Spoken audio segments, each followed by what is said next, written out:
Bonjour à tous. Merci d'être là si nombreux. Donc, nous accueillons aujourd'hui Monsieur Yves Boismati. Merci Yves d'avoir fait le déplacement. Merci à vous surtout. Merci. Donc, la rencontre s'inscrit dans le cadre de la 8e édition de la quinzaine culturelle iranienne organisée par l'association Strass-Iran. Et je laisse de suite la parole à Catherine qui va vous dire quelques mots sur l'association.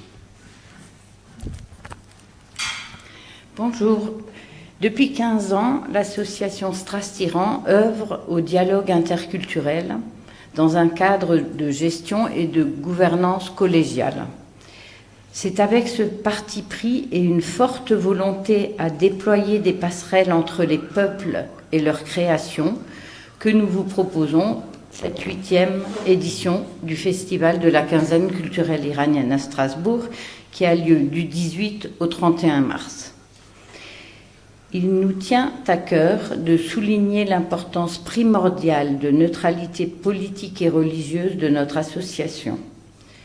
Loin de tout communautarisme, nous encourageons la promotion de la diversité et de l'inclusion, de l'ouverture à l'autre et à la différence, car nous sommes convaincus de l'enrichissement mutuel que cela apporte.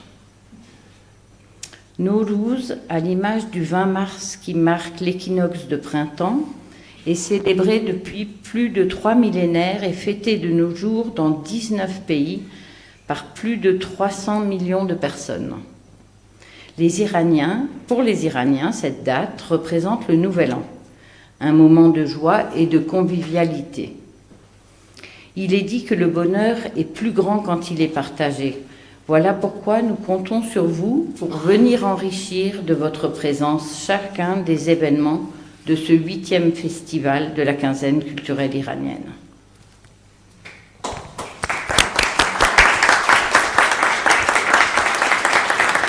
Merci pour vos encouragements. Yves Boismati.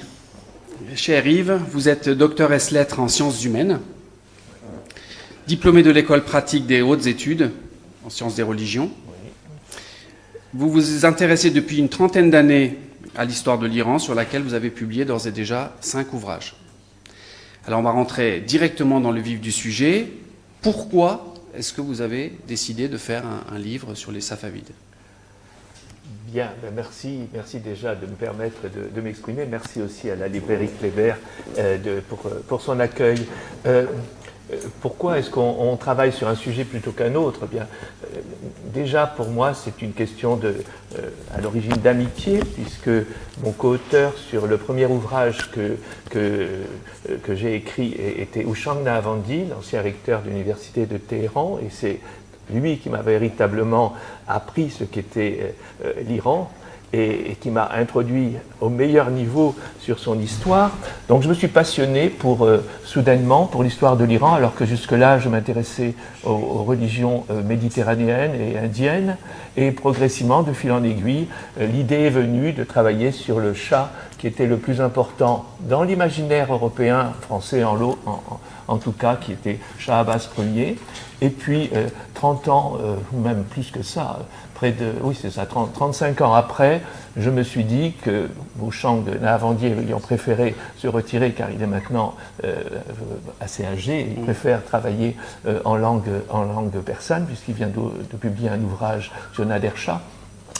Eh bien, je me suis dit qu'après 30 années, la recherche avait progressé et surtout, les documents qui nous étaient inconnus ou difficilement accessibles étaient maintenant, grâce aux nouvelles technologies, consultables en ligne, téléchargeables, et que des sources immenses de manuscrits du XIVe, XVe, XVe siècle, en tout cas pour les langues que moi je pratique, à savoir les langues européennes, étaient donc consultables sans grand effort. Donc voilà pourquoi je me suis dit qu'il était intéressant de retravailler sur les Safavides, car c'est vrai que c'est eux qui ont fondé l'Iran tel qu'on peut le connaître aujourd'hui, dans une certaine modernité, après beaucoup de soubresauts et beaucoup de conquêtes dont on va peut-être parler.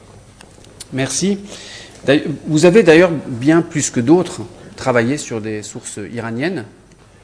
Oui, c'est grâce justement au Shangna Avandi que j'ai pu travailler sur ces sources, car je ne parle pas le persan, et je le regrette, je n'ai pas eu vraiment le temps. Et à chaque fois que j'ai besoin d'une traduction, bien sûr, des amis iraniens sont là pour m'aider dans cette recherche. Cela dit, là aussi, les technologies nous aident, puisqu'on peut aussi utiliser la fonction traduction et avoir très très vite quelque chose qui nous oriente sur des pistes que nous n'aurions pas trouvées si nous n'avions travaillé que sur des sources européennes et américaines. Alors, je pense que c'est important aussi de peut-être pour nos invités de ce jour, de donner peut-être quelques précisions. On entend souvent l'Iran, la Perse, on entend les deux. Est-ce que vous pouvez nous éclairer entre la différence entre les deux ? J'espère en tout cas éclairer. En tout cas, je ne suivrai pas ce que Bernard-Henri Lévy avait dit, une bêtise, encore une, sur cette différence entre la Perse et l'Iran, puisque pour lui, l'Iran est devenu Iran depuis 1930-35 à cause, bien sûr, de la référence arienne, et derrière tout cela, un propos par rapport aux Allemands. En fait, ceci est faux. L'Iran s'est toujours appelé l'Iran pour les Iraniens.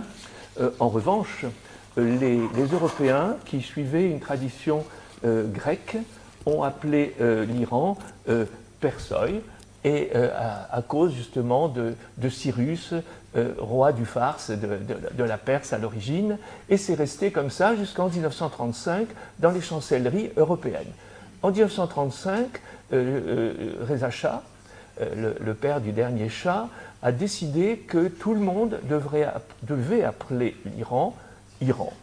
Et c'est le pays des Aryens, tout simplement, des Indo-Européens, voilà. Et il n'y a donc plus de discussion là-dessus, même si dans mon propre ouvrage, j'ai parfois appelé l'Iran la Perse. En fait, c'est la même chose. Et comme les sources françaises parlent de Perse, et les sources européennes aussi, eh bien, j'ai donc utilisé l'un et l'autre, mais c'est la même chose.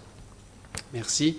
Je pense qu'il y a une deuxième précision qui est importante aussi, si vous pouviez là aussi nous éclairer sur la différence, le sunnisme, le chiisme, parce que là aussi dans votre livre il est régulièrement fait état de ces deux notions. Et si là aussi vous pouviez éclairer nos invités. Je serai très modeste parce que je sais que dans l'assistance, beaucoup connaissent mieux ces deux notions que moi. En tout cas, très très rapidement, je dirais qu'il y a eu une scission pour la succession de Mahomet au 7e siècle. Certains ont souhaité que ce soit des successeurs du sang de Mahomet. Ali, par exemple, qui était son neveu, était aussi l'époux de sa fille Fatimé, et d'autres pensaient que le mieux, c'était de confier l'héritage du prophète à ses meilleurs compagnons. Et il y a donc eu, dès le départ, une sorte de rivalité entre les tenants de la suite par le sang et ceux qui pensaient qu'il fallait que ce soit par l'élection. C'est ce deuxième choix qui a été retenu, en tout cas pour les 4 premiers califes, qu'on va appeler les bien guidés, en français en tout cas, et jusqu'au 4e, qui sera Ali, qui va totaliser le choix par l'élection et le choix par le sang. Et à partir de là, il y aura à nouveau remis sur le tapis le problème de la succession du prophète jusqu'à l'assassinat de Ali en 661. Et là, il va y avoir une scission entre les partisans à nouveau de l'élection et ceux de la succession par le sang. Et le schisme va se faire à partir de là.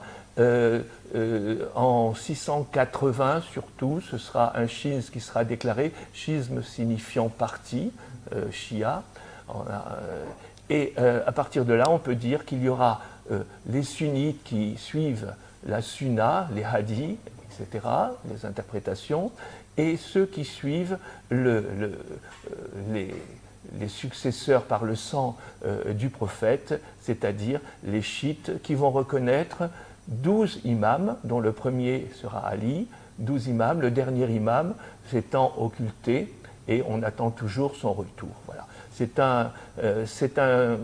un parti pris qui va permettre aussi à un moment aux Iraniens de se différencier des autres. Enfin, j'espère avoir été clair. Ceci étant complexe et beaucoup plus complexe que ce que je dis, bien sûr. Tout à fait, tout à fait. Alors, on est tellement rentré vite dans le vif du sujet. Vous disiez qu'effectivement, quelques personnes étaient là. Et je voulais en profiter pour saluer l'honorable professeur Nassiri qui nous fait le plaisir et l'honneur d'être là avec nous, qui est lui aussi un des grands spécialistes des Safavides, entre autres, puisqu'il a beaucoup de spécialités voilà, qu'il maîtrise. Alors, sur les Safavides et l'âge d'or, puisque c'est le titre hein, de votre ouvrage, pourquoi est-ce que les Safavides seraient un âge d'or, ou en tout cas plus un âge d'or que Darius, Cyrus, les Achéménides, on a Cambyse II qui a conquis l'Égypte, qui a même été pharaon, hein, un Perse qui a été pharaon. Pourquoi alors les Safavides seraient davantage un âge d'or? Alors en fait, je ne dis pas qu'ils sont davantage un âge d'or. Je dis qu'il y a plusieurs âges d'or, selon un peu les opinions que l'on peut avoir aussi idéologiques. Hein. Bien sûr, Cyrus le Grand a fondé territorialement, mais aussi sur le plan moral, une identité iranienne. Mais par rapport à mes Safavides, eux-mêmes, en tout cas le grand Shah Abbas, mais aussi celui qui a inauguré la dynastie, a fondé un Iran dont on a les conséquences aujourd'hui positives, mais aussi négatives. Hein, on y reviendra tout à l'heure. Donc plusieurs âges d'or. Cela dit, âge d'or, forcément, veut dire aussi que cet or a des ombres, et cet âge d'or est plutôt situé au cœur de la dynastie des Safavides, à savoir la dynastie de Shah Abbas Ier le Grand. Voilà. Merci. Donc, nous rentrons donc dans le vif du sujet, hein, avec dès le chapitre 1er, dans les premières pages, page 28, en 1276, donc la rencontre de Safi al-Din avec le cheikh Zahed, qui est quand même un des actes fondateurs de cette lignée, de cette dynastie. Est-ce que vous pouvez nous en dire quelques mots? Oui. J'espère que je ne suis pas trop long à chaque fois dans mes réponses. Je vous en prie. Mais, donc, à cette date-là, il se passe quelque chose de très important qui va, sur le plan presque de la légende, signifier le début de l'essor des Safavides. C'est la rencontre donc, de ce Safi al-Din qui avait une vingtaine d'années pour un des cheikhs influents qui était soufi, qui avait fondé une confrérie soufie. Et cette rencontre va participer de la légende des Safavides. Et alors, en fait, on est à une époque où l'Iran est extrêmement troublé. Gengis Khan a accumulé les têtes dans des pyramides devant les villes qu'il avait conquises. Chacun est très perturbé. L'Iran a été déjà extrêmement perturbé par la chute des Sassanides au 7e siècle et l'imposition de l'islam qui a chassé le zoroastrisme, en tout cas a essayé de le faire. Et par la suite des temps, cette invasion moghole a aussi perturbé tout ce qui aurait pu être peut-être le retour d'une iranité. Si bien que les Iraniens étaient véritablement perdus et cherchaient des maîtres à penser qui leur permettraient justement de respirer par rapport à toutes ces guerres qui ensanglantaient le pays. Et le soufisme, ce sont des confréries qui se sont plutôt développées vers le XIIe siècle, mais qui ont commencé à exister à partir du IXe siècle, donc après l'islamisation. Le soufisme, qui se fonde aussi sur l'islam, certes, est une réponse ésotérique à ce qui est véritablement trop terre-à-terre dans la vie que les Iraniens connaissaient. Donc cet essai de compréhension du Coran sur le plan ésotérique va amener les gens à se regrouper et à tenter la voie de l'ascétisme et de l'élévation vers le divin par divers moyens. Et parmi ces moyens, il y a bien sûr le vin, mais aussi la réflexion très forte, afin que l'on puisse arriver à l'oubli de soi et à lutter contre son ego et à chasser tout ce qui nous empêche de nous élever en nous clouant au sol. Et pour cela, il y avait des maîtres soufis, et parmi ceux-là, ce cheikh qui habitait le nord de l'Iran, je crois que c'est l'Aïdjan, c'est là qu'il y a d'ailleurs sa tombe en ce moment, enfin, qu'il y a sa tombe, pardon, en ce moment, et ce Safi al-Din arrive très très jeune et éblouit le maître soufi qui pourtant ne recevait pas tout le monde, mais il semble qu'il y ait eu là une conjoncture des astres et que ces deux personnes devaient se rencontrer. Enfin, c'est ce que dit la légende en tout cas.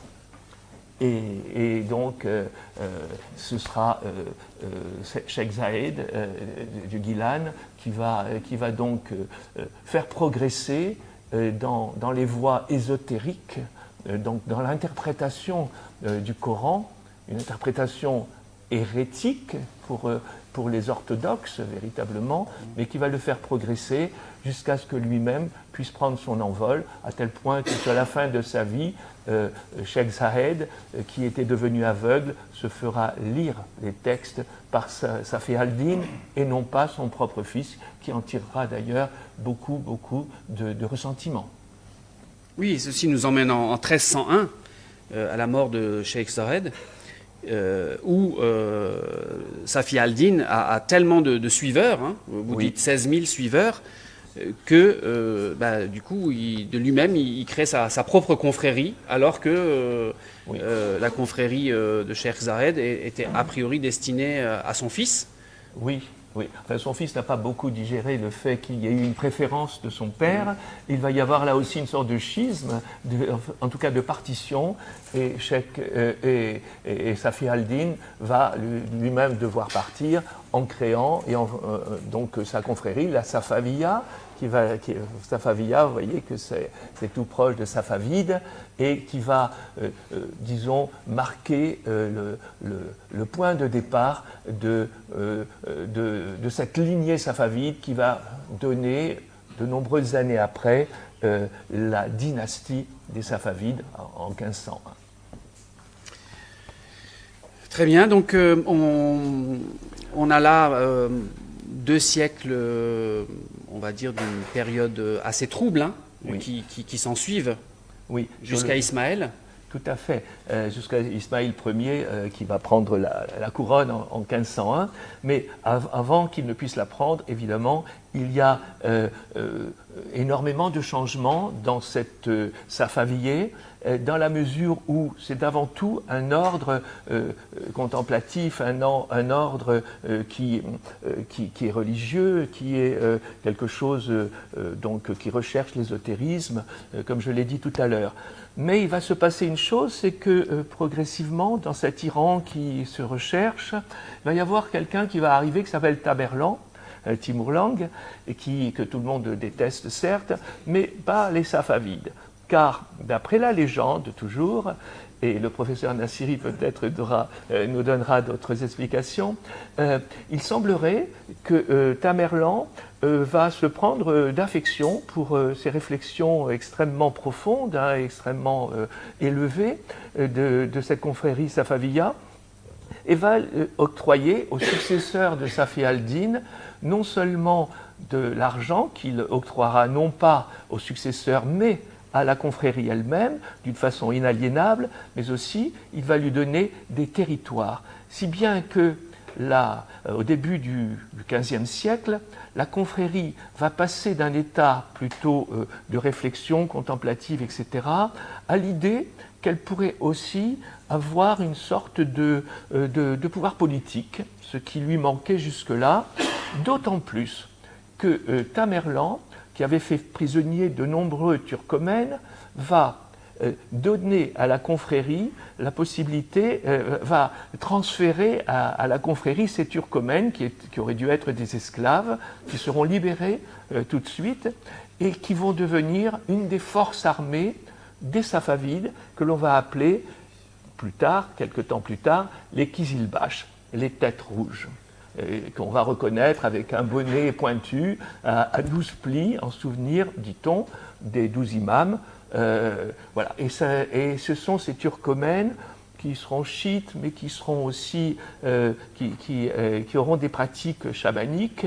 On a même dit, certains textes disent qu'ils ont eu, une fois en tout cas, parmi un mémorialiste, ils ont eu des pratiques cannibales, mais ceci c'est simplement un récit. Bon, est-ce vrai, hein? On n'est jamais trop sûr de ce qu'on lit.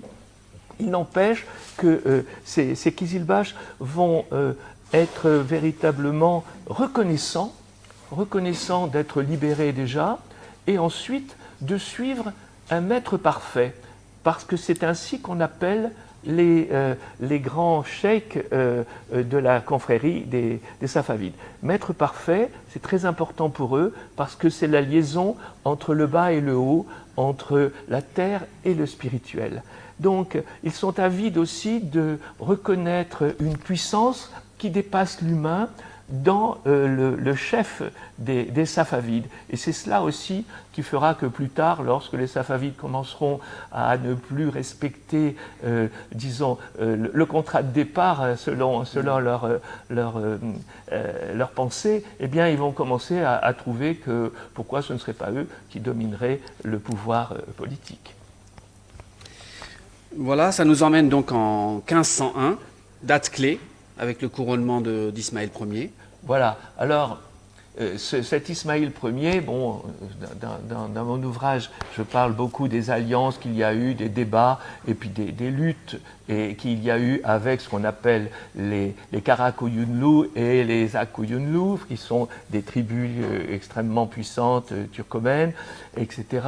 Bon, des alliances aussi avec les princes de Trébizonde, si bien que par mariage, les Safavides vont être liés aux princes de Trébizonde, mais aussi aux Turkomènes. Ils vont avoir plusieurs origines extrêmement composites, et tout ceci va amener une prise de pouvoir en 1501, au milieu de grandes turbulences, d'un adolescent extrêmement jeune. Je pense qu'il devait avoir 15 ou 17 ans, je le dis de mémoire, parce qu'il y a tellement de détails dans cette histoire des Safavides que je risque d'être imprécis sur certains points. Et cet Ismaïl, qui est un rescapé en quelque sorte de toutes ces guerres internes pour le pouvoir dans un pays qui est extrêmement chahuté, qui est extrêmement divisé, morcelé. Sur ce tableau, vous voyez ce qu'était l'Iran des Safavides, mais c'est une image qui est fausse aussi, parce que en fait, c'est un territoire élastique qui va avoir des frontières qui vont bouger tout le temps pendant toute l'époque des Safavides, selon ce qui va se passer entre trois pouvoirs qui les entourent. Alors je ne sais pas si ça va marcher, ça oui.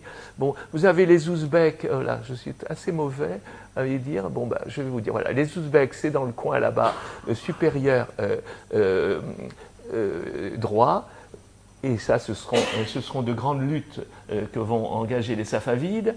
Vous avez vers le bas, vous avez les Moghols, qui eux-mêmes auront des alliances, et aussi, c'est je t'aime moi non plus, avec les Moghols, et puis surtout les grands ennemis, qui sont les Ottomans, qui sont sunnites. En fait, l'histoire de cette époque safavide, c'est comment on se positionne par rapport aux Ouzbeks, comment on se positionne par rapport aux Ottomans, et comment on compose par rapport aux Moghols. Alors, les Ouzbeks et les Ottomans ont quelque chose en commun, c'est qu'ils sont sunnites, et les Safavides, eux, vont faire un coup de force en 1501, en décrétant que le schisme serait religion d'État.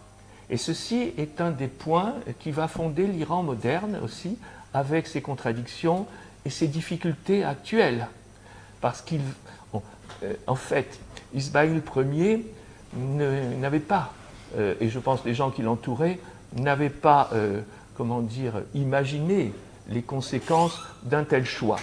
parce que il n'est même pas sûr que Ismaïl Ier ait été tellement au courant de ce qu'était le schisme. Et il va l'apprendre d'ailleurs quelque temps plus tard, lorsqu'il va demander à des gens qui vont venir entre autres du Liban. Ce seront peut-être les plus importants. Ce sont des doctes chiites, dont certains ça m'échappe aussi, oui, de Jebel Hamel, je pense, mais très très rigoristes, qui professent, le Jebel Hamel, que c'est le plus talentueux, le plus expert du schisme, qui peut vraiment diriger toute politique. Et ça, Ismaïl ne l'imaginait pas, parce qu'au fond, il pensait, peut-être, bien qu'étant lui-même extrêmement mystique et religieux, qu'au fond, il y avait des pouvoirs qui pouvaient cohabiter, ce qui, dès l'origine, n'était peut-être pas la réalité que l'on va voir au fil du temps. Mais il est sûr que cet Ismaïl Ier était un chiite particulier. Les Safavides n'ont pas toujours été des chiites. On dit même que sa fille Haldine était sunnite, ce n'est pas sûr, mais on le dit. Disons, ils ont décidé qu'ils étaient chiites à partir du début du XVe siècle, et ils vont décider que le schisme sera des religions d'État en 1501. Mais les conséquences, ils ne les avaient pas anticipées, et toute l'époque safavide sera aussi une sorte d'équilibre à trouver, mais qui ne sera pas souvent trouvé, entre le pouvoir régalien, le pouvoir politique, et le pouvoir religieux que les chiites durs essaieront en tout cas d'imposer de temps en temps. Et alors la question, je ne sais plus ce qu'elle était, mais... Non, mais vous avez tout à fait répondu. En fait, Ismaël, donc, vous disiez tout à l'heure, vous montriez les différents ennemis qui entouraient, qui avaient des vues conquérantes sur l'Iran, et ça nous emmène donc en 1514, à la défaite de Chaldiran, où Ismaël a sa première défaite. Voilà, parce que Ismaïl Ier, qu'on appelle le chat aux yeux bleus, que tout le monde trouve merveilleux, qui était sans doute merveilleux, qui a un côté chevaleresque, qui est beau, qui est jeune, etc. Il va de victoire en victoire. Il réussit d'ailleurs même à conquérir Bagdad en, je crois, 1507, etc. Et puis, les Ottomans, qui sont quand même beaucoup plus forts que ces Iraniens qui essaient quand même d'exister au milieu de 90% de sunnites. Il n'y a que 10% de chiites déjà à cette époque. Et encore, les chiites de l'Iran du début sont devenus chiites souvent que par la force. Il y a eu des milliers de morts. Ismaïl a contraint les populations du Nord, mais aussi de nombreuses populations du Fars à devenir chiites. Donc cet accouchement du schisme religion d'État s'est fait dans la douleur, et dans le crime, et dans le sang. Donc ça, il ne faut pas non plus l'oublier. Cela dit, les Ottomans étaient beaucoup plus forts que cette nation en train de naître, et ils vont attaquer de toutes parts les Iraniens qui avaient une vue chevaleresque de la guerre, à savoir tirer les premiers, messieurs les Ottomans, ce qu'il ne fallait surtout pas faire, parce que les Ottomans avaient des canons en grand nombre, avaient une habitude de la guerre que n'avaient pas les Iraniens. On les appelle les empires de la poudre à canon, ça veut dire quand même quelque chose. Ils vont l'apprendre, les Iraniens, à faire la guerre, ils vont finir aussi par vaincre les Ottomans à certains moments. Mais il n'empêche qu'à ce moment-là, ils vont essuyer une énorme défaite, qui est la défaite de Chaldiran en 1514. Alors, c'est une défaite où on va emporter Ismaïl Ier hors du champ de bataille à moitié mourant. Bon, il ne va pas mourir, d'ailleurs après, je crois qu'il y aura une sorte de résurrection, et il va avoir une vie dont on ne parle pas trop, mais dont j'ai retrouvé de nombreux éléments. Bon, il aura une vie plutôt joyeuse, d'ailleurs, il sera un grand mécène jusqu'à la fin de sa vie, mais sur le coup, ce Chaldiran, c'est la fin des espoirs vainqueurs de ce peuple qui essaie de se souder, alors qu'il est très disparate. Hein, il y a 17 langues dans cet Iran. Les potentats veulent garder leur pouvoir et trouvent que le pouvoir royal, ce n'est pas forcément pour eux. On est dans un état féodal. Hein, et ce Chaldiran, en fait, il va se transformer en une drôle de chose. Il va fonder en quelque sorte l'identité iranienne à partir d'un malheur, à partir de ce qui est une défaite. Car, au fond, Ismaïl a perdu, mais il a perdu avec les honneurs. Et ça, pour les Iraniens, c'est très important. De même que pour le chiisme, le sens du sacrifice est quelque chose d'extrêmement important. On se souvient bien sûr de Karbala et du sacrifice, de la mort de Hussein que l'on commémore pour la Shura, etc. Donc c'est quelque chose qui est une défaite, mais c'est quelque chose aussi qui est une victoire dans l'affirmation d'une identité. Évidemment, l'Iran aura du mal, aura du mal à se relever de cela, puisque les Ottomans vont reprendre Bagdad, vont reprendre des territoires, et puis que faire après une telle défaite? Voilà un petit peu ce qui va se passer. Alors, ensuite, Ismaïl Ier va faire, si j'ose dire, contre mauvaise fortune, bon cœur. Il va s'enivrer, parce que là, il faut quand même dire aussi les choses. C'est un chiite, mais c'est aussi un soufi. Un soufi qui est un poète, qui a publié des poèmes sous le nom de Kataï. Et dans ces poèmes, il dit « Je suis Dieu, je suis Dieu, je suis Dieu ». Et ça, c'est totalement soufi. Et donc, il y a déjà dès l'origine dans la dynastie safavide une sorte de paradoxe. Ils sont musulmans chiites, c'est-à-dire où l'on réprime le vin, etc. Et ils sont complètement dissidents parce qu'ils boivent toute la journée. Et ça sera. Ce que vous appelez le mal safavide d'ailleurs. C'est un des mots safavide. Enfin, celui-là est bien connu. Il a été largement commenté par les voyageurs qui s'en sont extrêmement étonnés, par les Ottomans qui s'en sont offusqués. Et il n'y avait pas que ces différences par rapport à l'orthodoxie.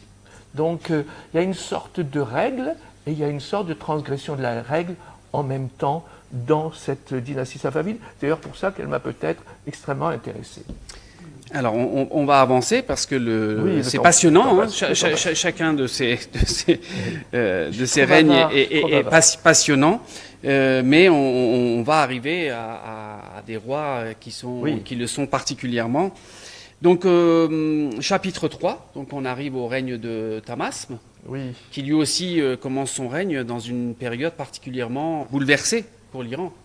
Oui, tout à fait. Il y a toute une suite de chats dont vous voyez les dates ici, donc le Ismaïl, puis Tamasme, qui est le fils d'Ismaïl, qui lui va resserrer un peu les boulons, parce qu'à l'âge de 20 ans, il rencontre quelqu'un du Jabal Hamal, qui s'appelle Al-Karaki, et qui lui est un chiite véritablement orthodoxe, si j'ose dire, très, très à cheval sur ce que l'on peut faire et que l'on ne peut pas faire. Donc il va y avoir là, sous Tamasme, une sorte de tournant rigoriste où on va essayer de faire en sorte que les gens respectent la règle chiite.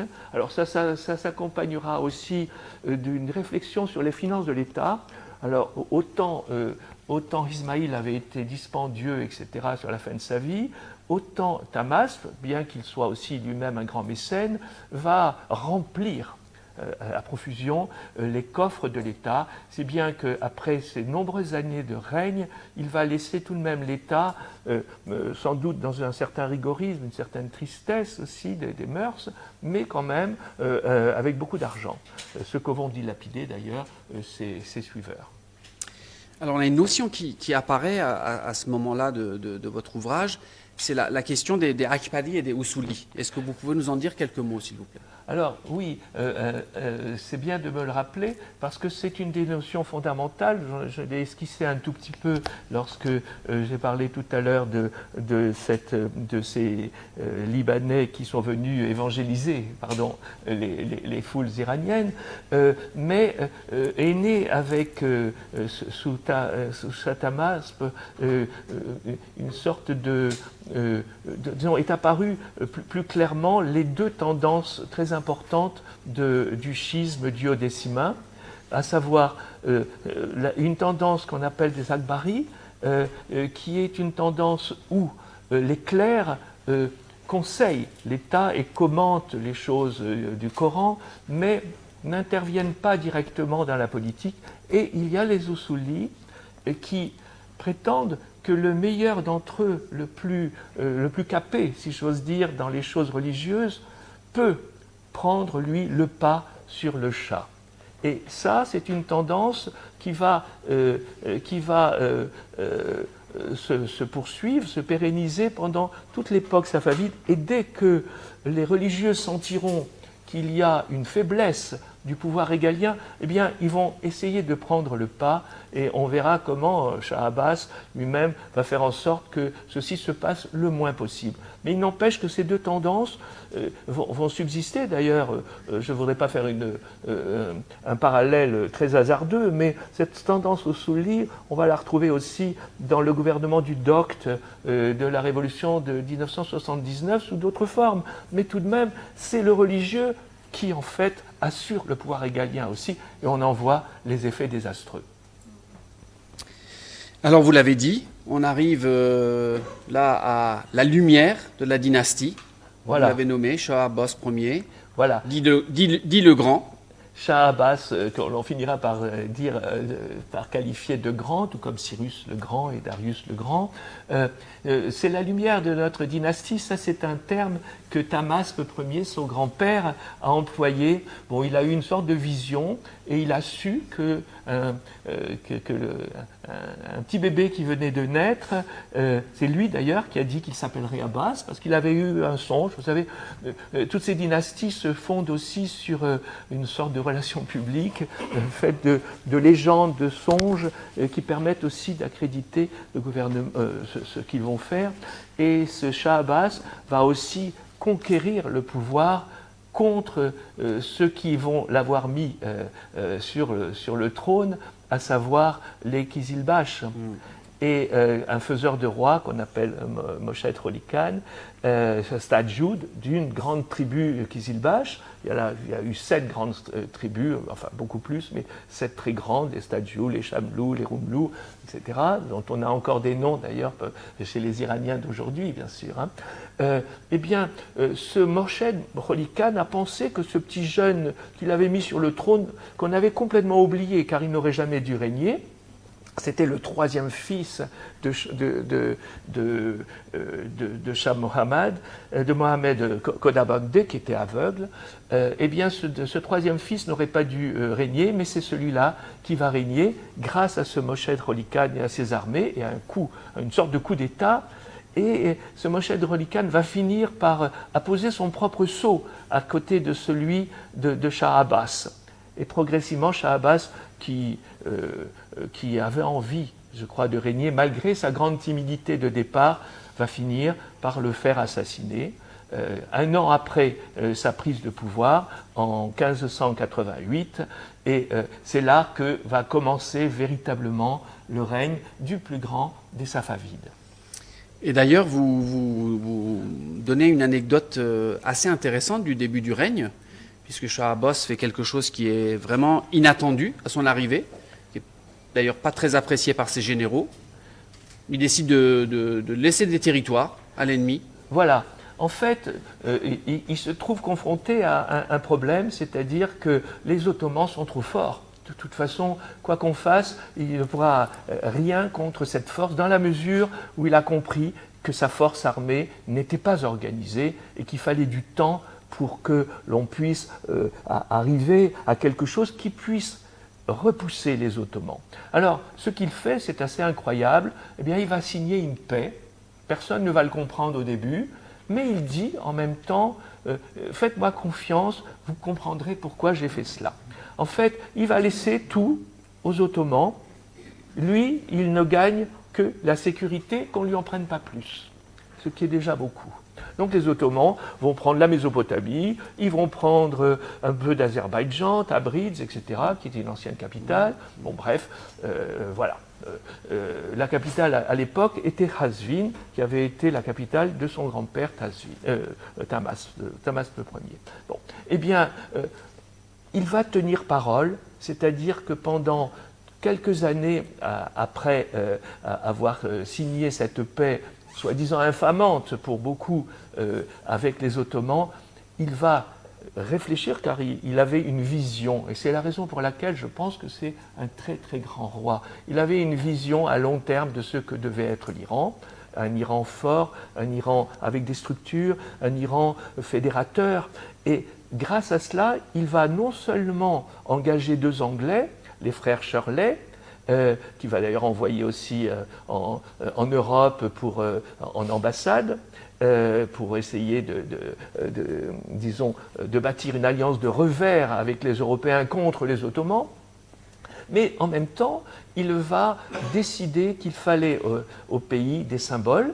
C'est lui qui va ramener sur le drapeau le lion avec l'épée et le soleil, un peu comme il y a dans le Shahnameh de Ferdoussi, même pas un peu, rappelant le Shahnameh de Ferdoussi.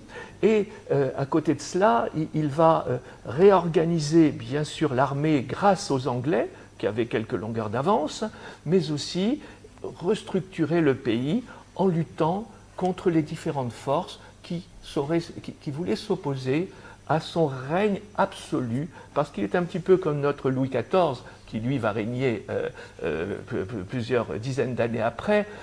C'est un roi qui désire ne pas avoir d'ombre à son pouvoir. Mais le problème, c'est que les ombres étaient là au début de son règne. Alors ces ombres, ce sont les Kizilbash, ce sont les grands féodaux, comme s'il y avait plusieurs provinces, et puis, que faire, et les religieux. Donc voilà 3 pouvoirs qu'il va falloir aligner pour que le pouvoir royal puisse l'emporter et que l'Iran puisse exister en étant fédéré non pas simplement par des symboles, mais aussi par une conscience commune d'appartenance au même pays. Alors vous consacrez 3 chapitres à Shoah Abbas, donc on a beaucoup de choses à dire sur lui. Alors est-ce qu'il est vrai que Shoah Abbas se déguisait pour aller se promener dans la ville? Et d'ailleurs, vous racontez l'anecdote de ce marchand de lait, Mostafa, qui deviendra plus tard gouverneur et conseiller du roi. Du roi. Alors, en fait, Mustapha, c'est un marchand de lait qui, un jour, Shah Abbas, qui adorait se déguiser parce qu'il se méfiait aussi de son administration, il se méfiait de ce qu'on lui racontait. Parce qu'on a toujours voulu cacher aux gouvernants beaucoup de choses qui se passent dans le peuple. Et c'est contre cette isolation qu'il tenait à se démarquer. Donc il s'est déguisé, enfin il s'est habillé autrement qu'avec ses vêtements royaux, parce qu'au début de son règne, évidemment, il avait des vêtements royaux extrêmement riches, avec un grand turban et tout, mais là, il s'est habillé comme un paysan, et il s'est promené. Et là, il y a un certain Mohamed, laitier, marchand de lait, qui vient, avec qui il parle et qui lui dit « Oh, le darougué, c'est-à-dire le lieutenant de police, il connaît les voleurs qui nous font payer plein de choses, etc., qui nous maltraitent, mais il ne fait rien. » Alors, le darougué, c'est quand même très important, car Shah Abbas veut véritablement régir aussi la justice parmi son peuple. Et alors il lui dit viens demain au port du palais et demande un certain Abbas à la porte. C'est très légendaire, c'est une tradition orale. Mais c'est comme ça aussi, un peu comme les faits divers aujourd'hui, que l'on rappelle la morale à un peuple. Alors, ce marchand de lait eh ben, il arrive, on l'introduit, et puis tout d'un coup, il voit le Shah dans toute sa splendeur. Il reconnaît cet étranger-là qui lui avait parlé. Évidemment, il se prosterne, car il pense que ce qu'il a dit va lui être reproché. Pas du tout. Shah Abbas ne le croit pas tout de suite, parce qu'il faut toujours vérifier ses sources. Là-dessus, les journalistes devraient en prendre de la graine. Et donc il fait faire son enquête par des gens en qui il a confiance, et puis tout cela est corroboré. Évidemment, le darougué, on lui coupe la tête. Il ne faut pas oublier que la justice s'accompagne de sanctions extrêmement dures à cette époque. On éventre, etc. Bon, faut pas oublier aussi ce côté très, très féodal. Il en fait le lieutenant de police au départ, le nouveau darougué, si bien qu'on va l'appeler Mirza Mohamed Darougué. Puis après, il va l'envoyer sur les frontières pour en faire un gouverneur, et c'est vraiment un poste extrêmement exposé, parce que les frontières, il y a les ennemis ouzbeks et les ennemis ottomans, et voyant vraiment la valeur de cet homme qui était loin d'être un illettré, qui était même fort intelligent, il va en faire un de ses conseillers les plus intimes. Donc voilà, c'est à partir de cette légende aussi qu'on va rappeler aux gens qu'il y a une certaine morale civique, il y a une rectitude, et en effet, c'est dans cette lignée qu'il va essayer de réformer, entre autres, la justice. Et un souci, une méritocratie. Voilà, la méritocratie pour lui est extrêmement importante, et d'ailleurs, comme on le disait tout à l'heure, pour essayer d'enrayer le pouvoir des potentats, eh bien, il va leur mettre en face des Géorgiens qui s'étaient convertis au christianisme, qu'on appelle les goulams.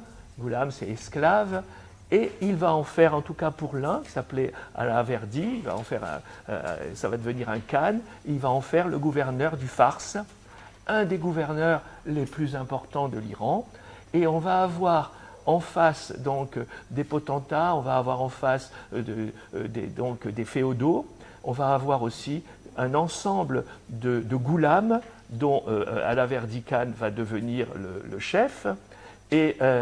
Et on va avoir aussi, en face de tous ces potentats, une garde privée, un petit peu le souvenir des immortels des Achéménides, qu'on va appeler les Kourchis. Enfin, excusez-moi pour l'accent, hein, je ne l'ai pas, mais ils vont être aussi la garde, ils vont être entre 3 et 5 ou 7 000, j'ai oublié les chiffres, aussi la garde rapprochée du roi sur lequel il pourra vraiment compter, parce que les Kizilbash, eux, voyant leur pouvoir décliner, vont aussi se heurter au roi, et le roi va les remettre à leur place justement en sécrétant ces contre-pouvoirs qui vont prendre là justement de plus en plus de pouvoir. Alors, dans le chapitre 7, il y a une autre anecdote très intéressante qui montre effectivement la volonté de Shah Abbas à notamment sécuriser les voies de circulation. Vous parlez des radars, des radars. C'est intéressant le fait que ça s'appelle aussi des radars. Donc, et vous donnez l'anecdote là des voyageurs étrangers qui voient des gens arriver vers eux en pensant qu'ils vont être agressés, alors que c'est des gens qui arrivent en fait avec des présents pour les accueillir les étrangers. Voilà, tout à fait. Alors, et les radars, ils vont être postés en haut des collines, vers les frontières et même dans tout le territoire. Et dès l'instant où ils entendront parler de quelque chose qui n'était pas très net, eh bien, ils vont aller interroger les étrangers pour leur demander pourquoi ils sont là. Alors, et cela va amener en Iran une certaine idée de la sécurité des routes, parce que aussi bien dans l'Empire ottoman qu'ailleurs, et même en Europe, on avait quand même peur de se faire dévaliser. Alors, il a eu une idée géniale, c'est que si quelqu'un était dévalisé sur le territoire d'un gouverneur, eh bien, le gouverneur devait indemniser celui qui avait été dévalisé. Alors, ça a été radical. Hein. Les gouverneurs eux-mêmes ont propulsé les meilleurs des sentinelles, des radars, pour pouvoir contrôler, bien entendu, le pays. Alors évidemment, le contrepoids de cela, c'est qu'on est dans un État policier, mais c'est un État policier qui remplace un État où on se faisait aussi facilement égorgés pour quelques sommes d'argent et tout. Donc vous voyez, c'est l'envers de la médaille, cet hyper-dirigisme de l'État, cette structure pyramidale, car tout revenait au Shah, eh bien, à son revers, et comme toute monarchie absolue a son revers, elle a son revers dans, disons, le manque de liberté des gens, mais aussi, disons, à pas une sécurisation de la plupart des processus qui existaient en Iran. Votre 8e chapitre commence avec une phrase très intéressante. Vous dites « Louis XIV construisit Versailles près d'un siècle avant lui. Shah Abbas construisit un lieu où toutes les routes convergèrent. » Voilà. Vous faites ce parallèle, très intéressant. Ah oui, parce que Shah Abbas, c'est un petit peu le Louis XIV pour les Français, bien que les dates ne coïncident pas, parce que Shah Abbas, c'est Henri IV et Louis XIII. Hein. Mais il transporte sa capitale à Ispahan, dont vous voyez ici la grande place, là, le miroir du monde, hein, merveilleuse place bien sûr, qui a la forme d'un terrain, et pas que la forme, la fonction d'un terrain de polo, puisqu'il y a 2 bornes de polo de part et d'autre de la place, mais toutes les routes, il va inventer un système de routes qui vont permettre justement des échanges de commerce entre le haut et le bas, l'est et l'ouest, et ceci a mené justement une sorte de convergence vers cette nouvelle capitale, car Shah Abbas trouve que Qazvin, qui est la capitale ancienne que lui lègue son grand-père, est trop proche des frontières. Il voudra une capitale qui sera beaucoup plus loin, qui sera Ispahan. Alors juste, je vous parle un petit peu d'Ispahan, parce que c'est très intéressant, si j'arrive à faire passer. Oui, Ispahan, c'est bien sûr le miroir du monde. Hein. Ispahan, c'est le reflet du paradis, hein. Le reflet. Et vous avez une organisation assez intéressante, puisque Ali Kapou, c'est l'entrée du palais royal. Derrière, il y a tous des kiosques, etc., bon, comme on savait faire à l'époque, hein, ce n'est pas des palais à la française. Hein. Et donc, c'est le régalien. En face d'Ali Kapou, vous avez la mosquée Cheikh Laftola, qui est une mosquée absolument prodigieuse. Hein. D'ailleurs, on raconte que Shah Abbas se mettait dans un coin de cette mosquée et regardait Reza Abbasi en train de dessiner, etc. Et ça, c'est un grand amour qu'il avait des miniatures de Reza Abbasi et du travail. Bon. Alors vous avez donc le régalien. Sur la droite, là-bas, vous avez la fameuse mosquée du roi, mosquée de l'imam, qui est orientée vers la Mecque, d'où cette position un petit peu comme ça, tournée, qui va donner des cheveux blancs à l'architecte, hein, bien entendu.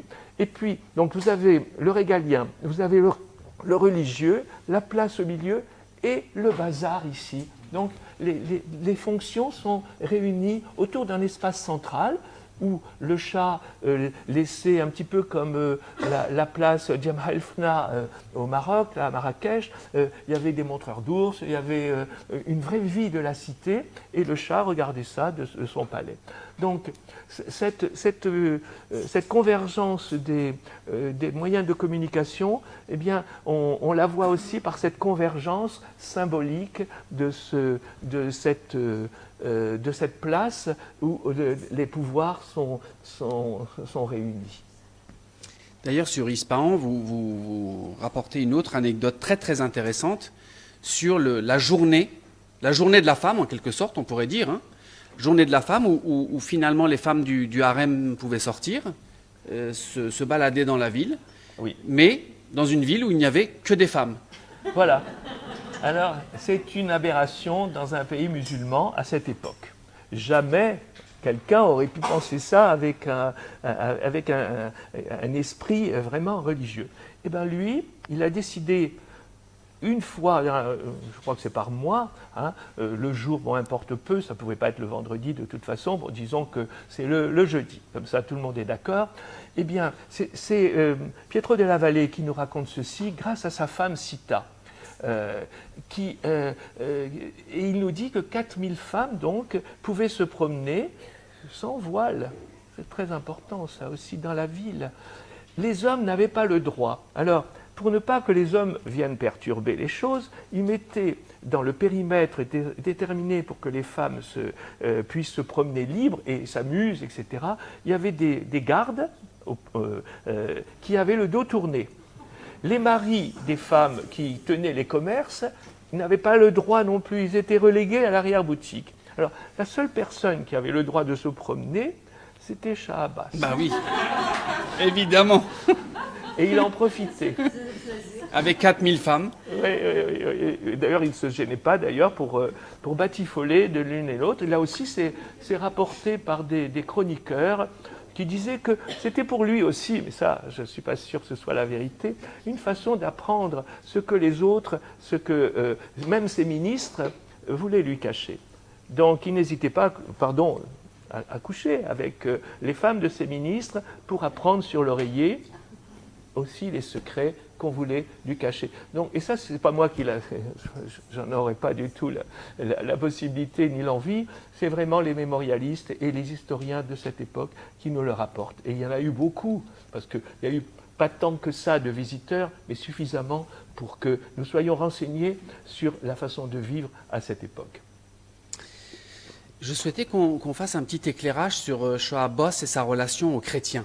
Parce que beaucoup de choses sont dites. On dit tout et son contraire sur Shah Abbas. Il a quand même, les chrétiens, les Arméniens ont quand même été déportés en Iran. On peut le dire. Donc ça commence quand même avec quelque chose d'assez terrible, parce qu'il y a eu, je crois, beaucoup de morts, en tout cas, sur la route, pour qu'ils arrivent jusqu'à Ispahan.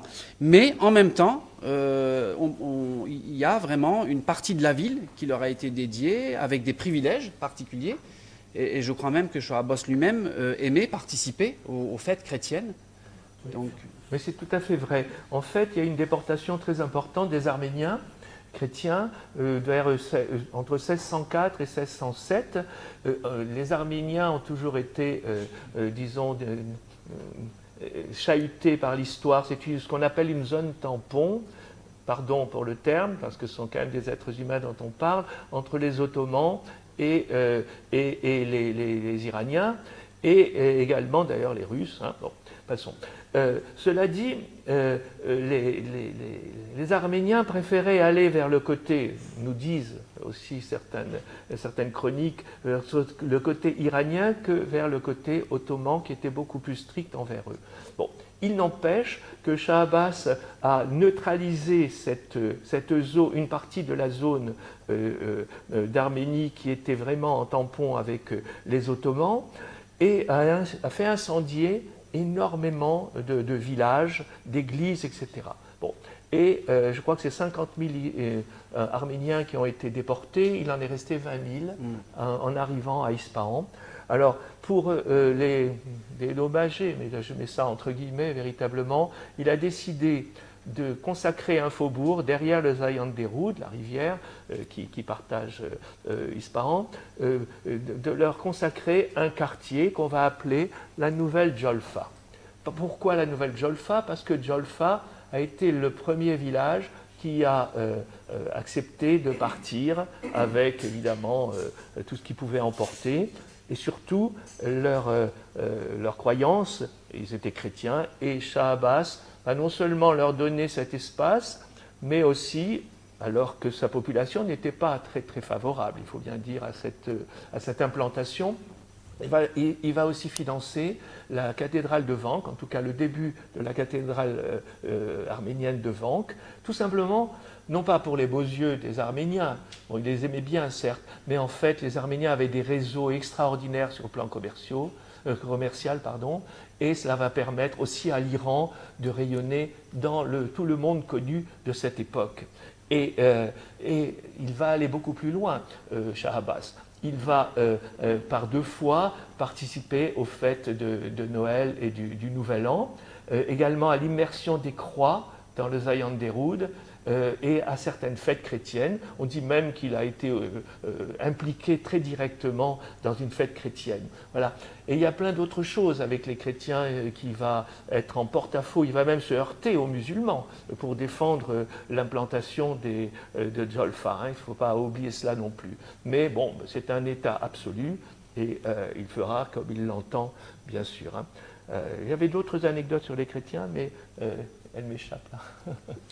Il y en a beaucoup d'autres. Oui, qui vont il y en a venir. beaucoup d'autres. Dans votre chapitre suivant, le 9e chapitre, vous expliquez à quel point l'art et les sciences sont mises à l'honneur par Shoah Boss, et que finalement, pour les artistes et les scientifiques, c'est aussi un âge d'or. Oui, bien sûr. C'est un grand mécène, très intéressé par l'urbanisme, très intéressé par l'architecture, ça se voit. Ispahan, c'est pas pour rien que Pierre Loti en a fait véritablement un grand éloge, mais pas que Pierre Loti. Dieu Lafoi, qui pourtant est arrivé dans un moment où Ispahan était un peu en ruine, va aussi en faire l'éloge. Bref, c'est véritablement la vitrine de l'Iran avec ses chercheurs, avec ses architectes et aussi avec tous ces artistes. Et c'est là aussi qu'ont été créées les manufactures de tapis. Alors c'était assez intéressant ces manufactures de tapis parce qu'elles vont être copiées ensuite pour les Gobelins et pour Aubusson en France un siècle plus tard grâce à Colbert. Hein. C'était des fonctionnaires qui travaillaient. Shah Abbas a pris les meilleurs artisans, ceux qui savaient dessiner déjà les tapis, puis ceux qui savaient les confectionner, et ensuite c'est leurs enfants qui vont hériter de cette charge. Donc, bon, évidemment, la créativité va se perdre à cause de cette fonctionnalisation de l'art du tapis, mais ces tapis vont rayonner à travers le monde et vont servir de cadeaux aussi bien en Scandinavie qu'en Europe, etc. Et si aujourd'hui le tapis iranien est resté un des fleurons de l'artisanat et du savoir-faire iranien, c'est aussi grâce à Shah Abbas, qui avait d'ailleurs inventé un motif qu'on appelle le Shah Abbas, hein, entre autres. Alors à côté, je vous ai mis une petite miniature de Reza Abbasi. Si vous allez à Téhéran, il ne faut pas rater le musée Reza Abbasi, qui est une splendeur. Le roi en a fait le directeur de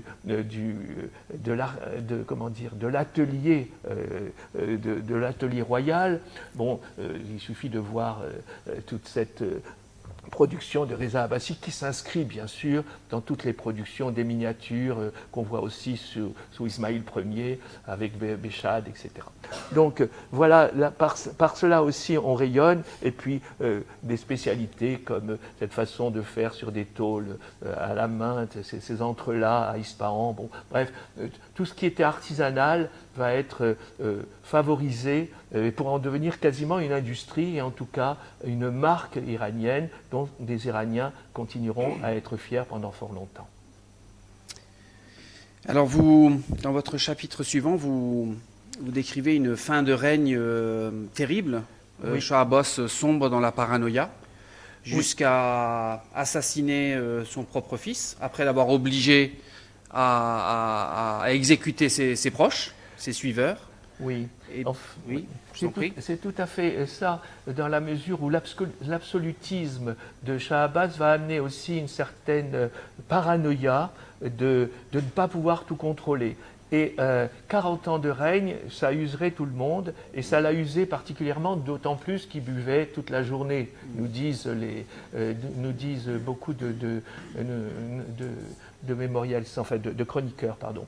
Donc, c'est sûr qu'il va avoir peur de tout, d'être assassiné sur tout. Il va changer de lit quasiment tous les soirs. Et on va lui rapporter que son héritier complote contre lui. Alors, il va aller lors d'une chasse au sanglier, il va désigner les complices de son fils, et il va demander à son fils de les tuer lui-même. Vous voyez, la cruauté aussi de l'absolutisme de Shah Abbas, car c'est le revers de la médaille. Il y a une certaine violence aussi dans tout il ça. va même jusqu'à aveugler 2 autres de ses fils. Et voilà, et il aveuglera. Alors, il va se repentir parce qu'en fait, son fils n'avait pas comploté contre lui, mais enfin, le mal était fait. On va l'assassiner à la sortie d'une mosquée à Recht. Et puis, paranoïaque comme il est, là aussi les ragots vont les bons trains, il va faire assassiner ses 2 autres héritiers et il va se confondre en mortification toute la fin de sa vie d'ailleurs, qui sera extrêmement triste et sombre, et la superbe vie que l'on connaissait, pour certains en tout cas, va s'assombrir, un petit peu comme à la fin du règne de Louis XIV, où on va sombrer dans une sorte de lassitude. Et voilà, je crois que Shah Abbas va s'écrouler de fatigue, de vieillesse aussi. Et là, il va se passer quelque chose d'assez extraordinaire, parce que on a eu peur que son cercueil soit profané. Donc on va en faire 5 qu'on va envoyer dans plusieurs endroits de l'Iran. Et alors ce qui est extraordinaire, c'est que, en tout cas pour un, on dit que sur plusieurs centaines de kilomètres, alors je ne vous dis pas dans quel état devait être le corps, ou le corps qui était dans ce cercueil, eh bien les hommes vont se relayer pour le porter. Et ça va être une chaîne humaine énorme. C'est pour vous dire à quel point Shah Abbas a été très important pour ce règne. Et il sera inhumé à Cachan, en fin de compte, puisque maintenant on sait où est la tombe de Shah Abbas. Une tombe extrêmement simple, avec des versets du Coran sur un marbre noir. Et c'est assez émouvant, parce que ce n'est pas la plus belle des tombes de l'endroit où il est enterré aujourd'hui. Il est dans une grande mosquée. Et là, mais je sais que je suis allé qu'une seule fois, hélas, parce que je suis interdit d'Iran, mais il n'empêche que le jour où j'ai pu rentrer, c'était il y a fort longtemps, on m'a donné l'autorisation, et il y avait une femme, toute voilée, etc., qui est venue se recueillir, et c'était extrêmement émouvant de voir qu'aujourd'hui encore, on aime Shah Abbas, bien que, et je me souviens quand on a écrit le premier ouvrage sur Shah Abbas en 98 du siècle dernier, eh bien, on m'a dit, mais jamais en Iran on aimera de toute façon traduire cet ouvrage et le diffuser, parce qu'on ne veut pas parler des chats. Alors ça a sans doute changé aujourd'hui, mais il n'empêche qu'à cette époque-là, il y avait une sorte de verrou par rapport aux bontés et aux ombres de Shah Abbas. D'ailleurs, il a été dit, quand ce prince cessa de vivre, la Perse cessa d'exister, de Shah Abbas. Absolument. Et c'est en fait, souvent, ça c'est Hoshang Dahvandi qui me racontait cela, souvent en Iran, quand on ne sait pas, quand un monument a été fait, soit on dit qu'il est sassanide, soit on dit qu'il est c'est Shah Abbas qui l'a fait. Donc tout est Shah Abbas, et ma foi, pourquoi pas, hein. Alors malheureusement, on est un peu pris par le temps, et désolé. comme vous souhaitiez qu'il y ait des échanges avec la salle, on peut peut-être conclure avec l'héritage de Shah Abbas et peut-être aussi les liens avec l'Occident. Voilà. La Alors diplomatie. l'héritage de Shah Abbas, hélas, il va s'écrouler, cet héritage, puisque c'est son petit-fils, son héritier, sa fille première sera le fils du propre fils de Shah Abbas qu'il avait fait tuer. Donc il n'aura de cesse que de casser tout ce que Shah Abbas avait fait. Il va tuer certains gouverneurs de province, il va perdre d'ailleurs la plupart des territoires, dont Bagdad en 1638, qui avait été reconquis en 1624. Donc tout cela, l'État est en déliquescence. Bon, quand il va mourir, personne ne va regretter sa fille première.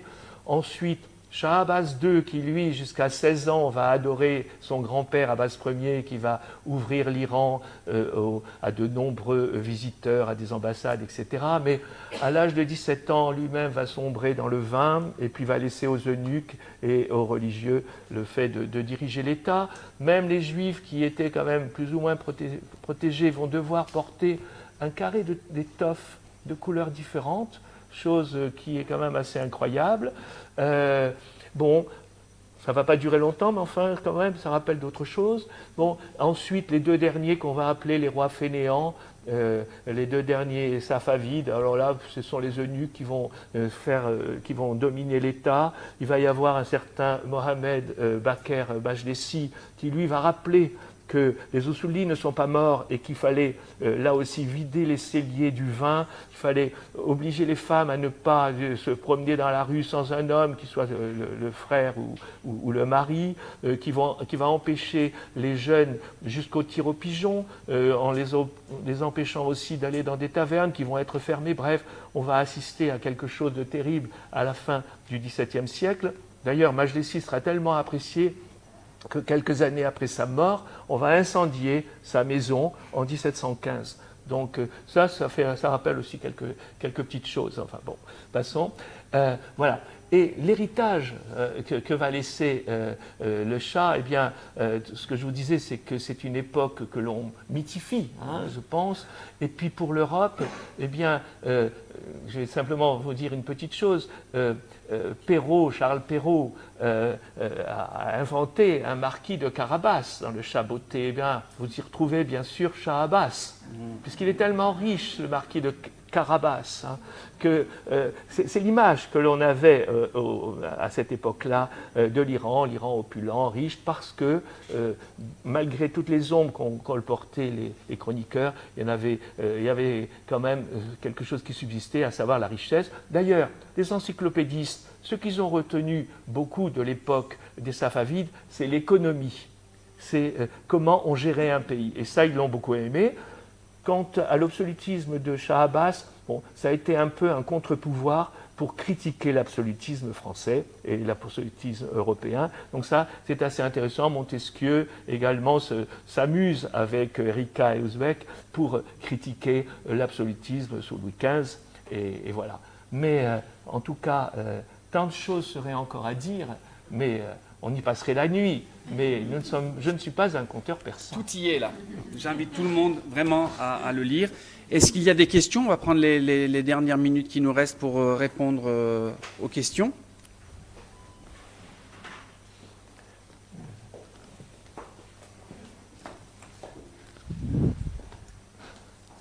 Juste une question. Est-ce que dans la République islamique de nos jours, n'est pas recommandé, n'est pas admis glorifier ces chats parce que c'est-à-dire maintenant à Téhéran, dans la République islamique, dans l'école, dans l'université, c'est censuré un peu la glorification de ces grands chats, etc. Ça, j'aurais du mal à vous répondre, parce que je ne suis pas allé récemment, mais le professeur Nassiri sera de meilleurs conseils que moi. En fait, les Safavides, comme les autres dynasties, sont enseignés à l'université et bien entendu aussi, on va dire, de façon très abrégée, résumée dans les livres d'histoire qui sont en fait, à la différence d'ici en France, nous avons le livre, ils sont manuels et scolaires qui sont à l'échelle nationale.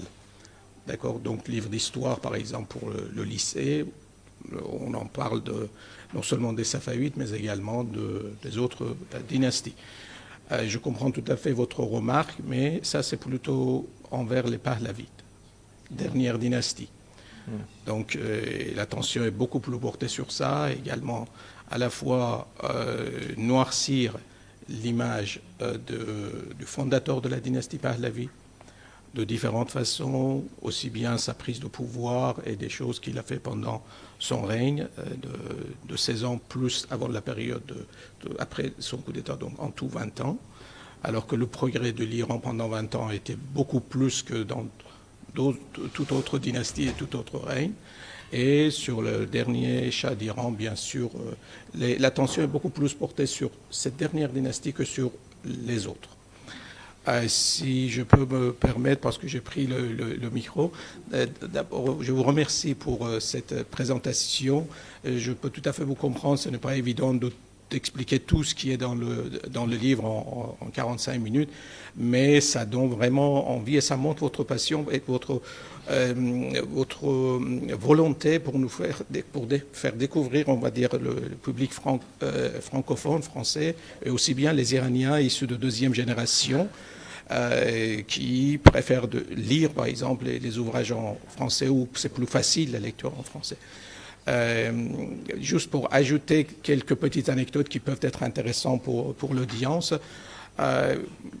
Vous avez bien précisé, en fait, c'est le roi Abbas, le grand roi Abbas qui marque le règne des Safavides. Et comme tout autre grand roi qui fait des réformes, c'est aussi lui-même indirectement à l'origine du déclin de sa propre dynastie. Bien sûr. Parce qu'il il se prend, je parle de grand roi, ok? Il se prend pour un roi éternel. Et il n'imagine pas qu'après lui, il faut aussi quelqu'un pour régner. Donc, comme il a pris le pouvoir avec le coup d'État, comme Darius, comme le grand roi Abbas, avec le coup d'État, il soupçonne avant tout son propre prince, héritier, fils, et donc et les deux autres. Donc, du coup, après sa mort, il n'y a pratiquement pas quelqu'un qui a appris à gouverner. Donc, indirectement, il est à l'origine du déclin de sa propre dynastie. Il a fait venir les Arméniens et il a eu cette intelligence de les mettre en dehors du site, de la ville, parce que, c'est ça qui est intéressant, ils devaient traverser Zoyanderud, les Arméniens, pour venir en ville et faire du commerce. Comme ils traversaient Zoyanderud, la rivière, en quelque sorte, ils voulaient dire aux musulmans fanatiques qui étaient contre la présence des Arméniens qu'ils sont maintenant purifiés. D'où l'expression en persan « az-ob gozashte ». Quelque chose qui a az-ob gozashte, ça devient en quelque sorte sacré. Donc ils sont az-ob gozashte. Vous pouvez les toucher, vous pouvez faire du commerce avec, etc. etc.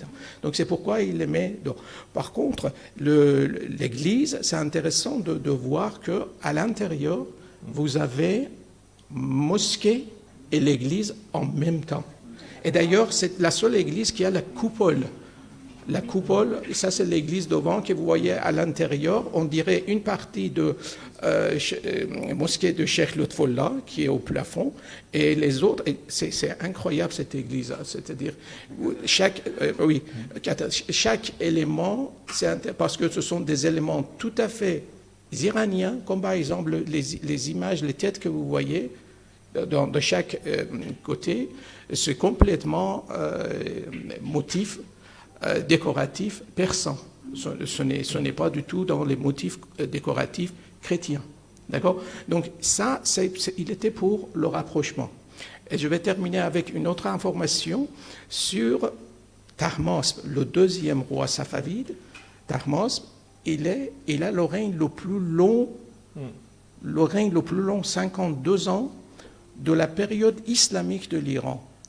Après lui, c'est Nasreddin Shah, presque 50 ans, 48 ans et 6 mois. 52 ans, pourquoi? Le père, Shah Ismail, fondateur, n'a pas régné autant, et lui, 52 ans, parce qu'il a tiré des conclusions comme quoi son père a osé, c'est-à-dire parce qu'il se prenait pour maître invincible, maître spirituel invincible. Je parle de fondateur qui est Shah Ismail. Il a pensé qu'il va aussi avoir la victoire contre Selim Ier, le sultan ottoman. Mais il a eu la défaite.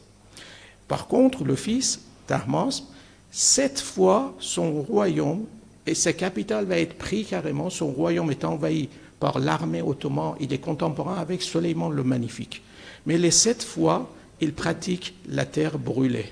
C'est-à-dire, il laisse venir les Ottomans. Il détruit tout devant leur chemin, il remplit les puits d'eau, etc. Et comme il n'y a rien à prendre, il n'y a rien, après ils sont obligés de partir 7 fois. Et cette pratique de terre brûlée, il le fait après plus de pratiquement 1700 ans.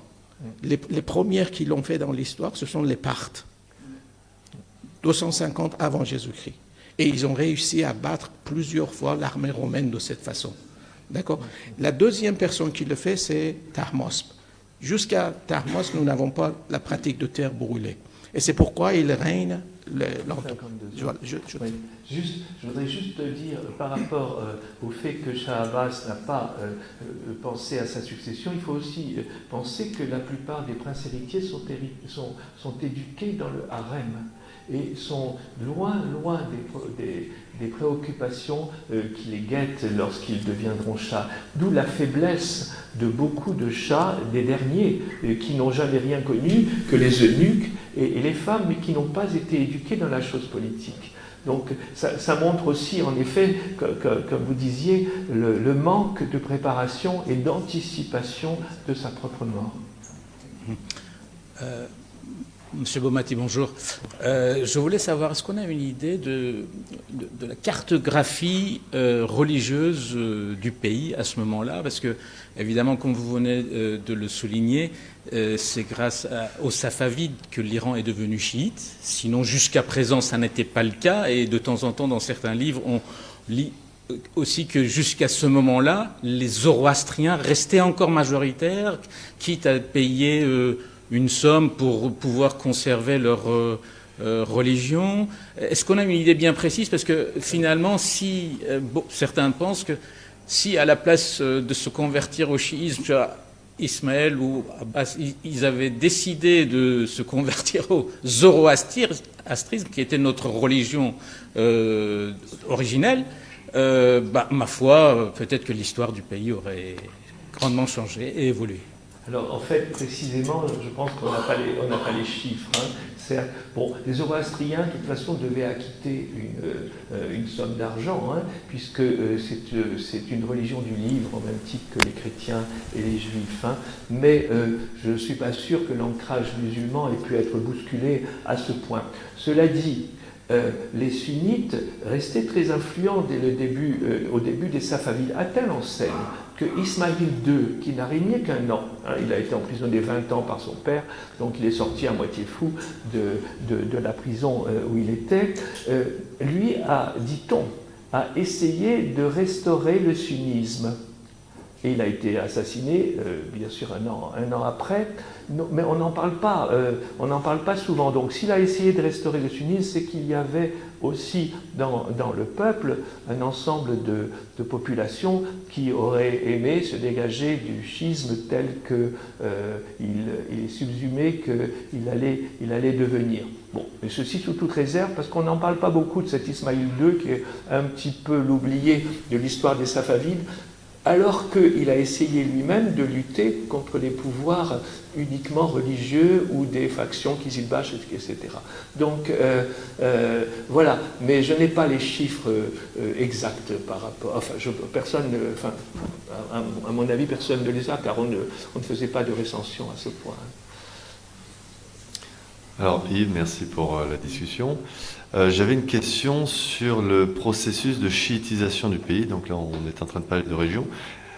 Est-ce que l'on sait, est-ce qu'on a des informations plus ou moins précises, des faits qui nous relatent comment les rois safavides, comment Shah Ismaïl, parce que c'est lui qui va enclencher le processus, comment ils s'y sont pris pour tenter de convertir la population, de convaincre, parce qu'on parle d'un pays qui était principalement sunnite quand même, et comment ça va se passer, quelle est la propagande, et tu parlais un petit peu on a parlé de violence un petit peu, ça a dû se passer également dans le sang, tout ça, quoi. Bon bref, est-ce que tu peux nous donner un petit peu plus d'informations sur le processus de chiitisation?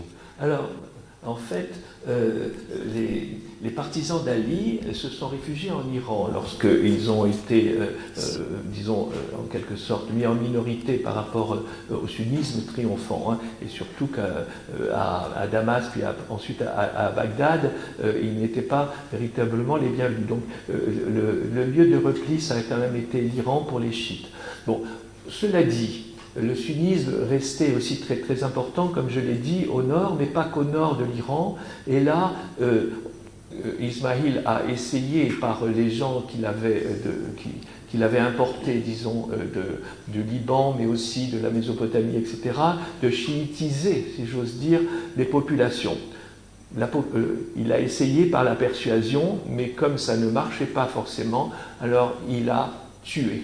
Et tué, comme je disais aussi tout à l'heure, à Ispahan, et pourtant c'est pas à côté des frontières, hein, des marches de l'Iran, il y a eu des milliers de gens qui ont été tués. Et dans le nord, du côté de Tabriz, etc., là aussi, ce sont des bains de sang qui ont permis d'asseoir le schisme en Iran. Si bien que au fur et à mesure que les Safavides ont développé leur pouvoir, l'Iran était vraiment en très grande majorité chiite.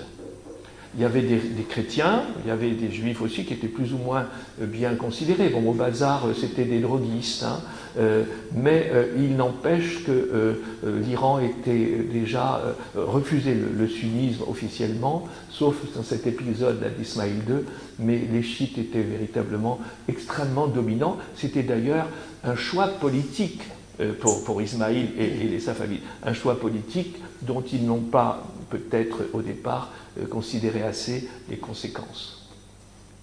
Je peux compléter si je peux juste apporter une petite information là-dessus. En fait, effectivement, le schisme, quand ça arrive, c'est plus dans les forêts de Mazandaran. C'était l'endroit refuge dans le nord de l'Iran pour les chiites. Ce sont les alavites, les zéydis. Oui. Et comment ils distinguaient entre les sunnites et chiites, les safavides, pour les massacrer ou les tuer ou quoi. En fait, nous avons des témoignages dans des textes safavides comme quoi on arrêtait les gens dans la rue, entre guillemets, et on disait, vas-y, insulte les 3 premiers califes. Et ça, aussi la femme de Mohammed, autrement dit, fait sabbé. Sabbé, Aïcha, etc. Et aucun sunnite, pratiquant ou non pratiquant, ne fait pas ça. Aucun sunnite. Donc, quand la personne refusait, on lui coupait la tête, tout simplement. Et il y a des témoignages comme ça.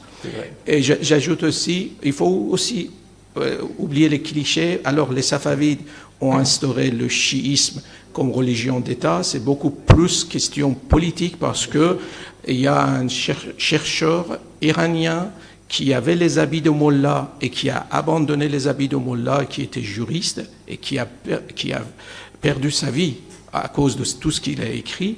Il s'agit de Kasravi. Et c'est lui qui écrit sur les origines des Safavides, Cheikh Safi au Tabaraj.